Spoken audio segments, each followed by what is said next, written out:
Hello again, everybody. This is David Cohen, author of the puzzle contest website 52masterpieces.com. If you'd like to explore hundreds of games and puzzles for free and win valuable prizes, go to 52masterpieces.com. In this video, we will explain the absolutely incredible solution for a chess puzzle that's included in the contest. And most likely you're watching this because you decided to click on the link in the answer key. If you stumbled across this video some other way, you're in luck because this is a staggeringly clever and completely satisfying puzzle. Now, for most puzzles, I would almost always recommend trying to solve it before seeing the solution. This one is something of an exception, where the puzzle and the solution are so brilliant, I think the puzzle can be fully enjoyed just by watching the solution unfold in front of you. If you'd like to try to solve it first, of course, you're welcome to try. Okay, here is the puzzle created by the legendary puzzle maker and chess expert Sam Loyd. For me, this puzzle has the feel of a very clever detective novel where you try to figure out who committed a crime. After you've read a couple of these types of stories, it's hard to be surprised by the endings anymore, since you go into it expecting that the butler or the chief of police or whoever is the least likely suspect is going to be the one. With that in mind, the challenge in this puzzle is to predict which unlikely suspect among White's 7 pieces will be the one to achieve checkmate if both players make their best moves. And in this case, best move means the move for White that will lead to checkmate in the fewest moves, or the move for Black that will delay checkmate for the most moves. If you haven't seen this puzzle before and don't yet know the answer, a small clue is that this puzzle has been given the nickname of Excelsior, which is Latin for ever higher. The puzzle is actually named after a famous Longfellow poem called Excelsior, which is about a man who climbs a mountain carrying a flag. So that's your hint. More about this at the end of the video. Now, let's look at the suspects in this puzzle. Suspect number 1, the knight on A1. This seems an unlikely suspect, as this knight is tucked into the corner far away from the black king. However, with 4 moves it could land on a square that causes check, and maybe checkmate. Suspect number 2, the pawn on B2. Pawns can definitely cause checkmate, although this pawn is far from the black king. Suspect number 3, the rook on B5. This is a prime suspect. The rook starts with 2 ways to achieve checkmate in 2 turns, D5 to D1, or F5 to F1.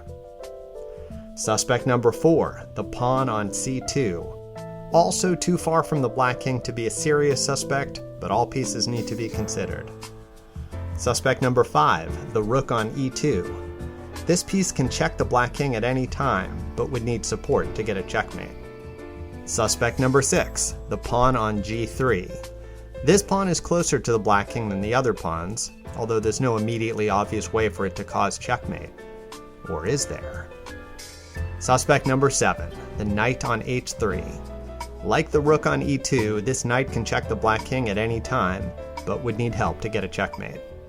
So, one of these 7 pieces will be the one to achieve checkmate. Let's see which one it will be. And I encourage you to go ahead and take a guess now. A quick disclaimer before we begin. In this video, I won't exhaustively explore every possible incorrect move and show why it would be incorrect. There are other videos and websites out there that can give you that information if you're interested. Okay, for White's first move, the temptation is to move the B5 rook to either D5 or F5 so that the next move can get checkmate. But there are 2 problems with these moves. The first is that the black pawn on A3 threatens to take the B2 pawn and become a queen, which will interfere with almost every possible strategy for White. The second problem with moving the B5 rook is that Black could play rook to C5, which would then pin White's rook because moving it again would place his own king in check. To address both of these concerns, White's best first move is pawn B2 to B4. For Black's first turn, there are several moves that can delay checkmate,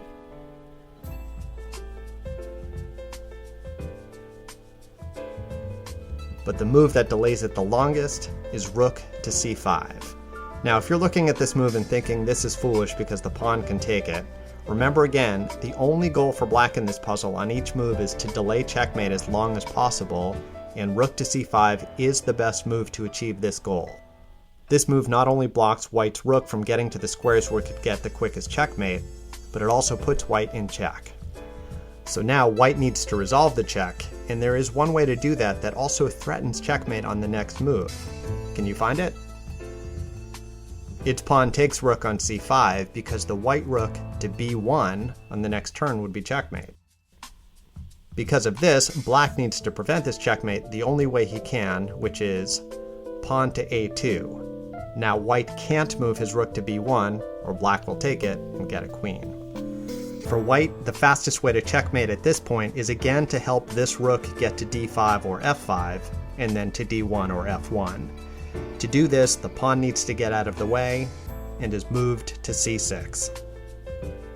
There are many moves that black can make here which would lead to mate in 2, all of them involving the white rook on b5 like we talked about. But only one move that would make this type of mate require 3 moves, and that's bishop to c7. Let's look at why this is true. If rook to d5, bishop to g3, and if rook to d1, bishop to e1 forces white to make a third move. If instead rook to f5, then bishop f4 can also delay checkmate by an extra turn. So black's best move here is bishop to c7. Now the stage is set for the surprise checkmate. One of the 7 suspects can get a checkmate in 2 turns, and there's nothing that black can do to stop it. Even now, it might not be obvious which piece it will be, even though the culprit is hidden in plain sight. Can you find it? Pause the video if you'd like. I'll say the answer in a few seconds.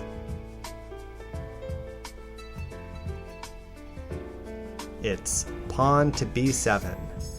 There is no move that black can make to prevent white from moving his pawn to a8 on his next turn, promoting his pawn to a queen, and getting checkmate.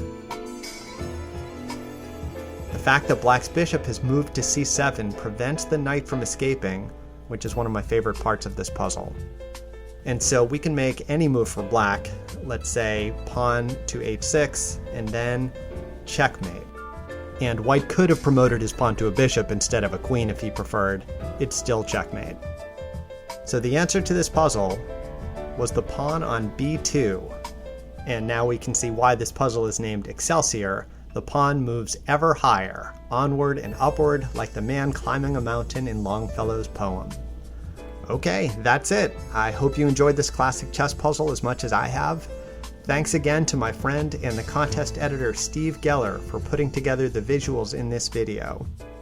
If you'd like to see more great classic and original puzzles, please check out our puzzle contest website 52masterpieces.com. The contest is free, has valuable prizes, and if I haven't mentioned it yet, it's free. Please check it out and encourage everyone you know to do the same. That's 52masterpieces.com.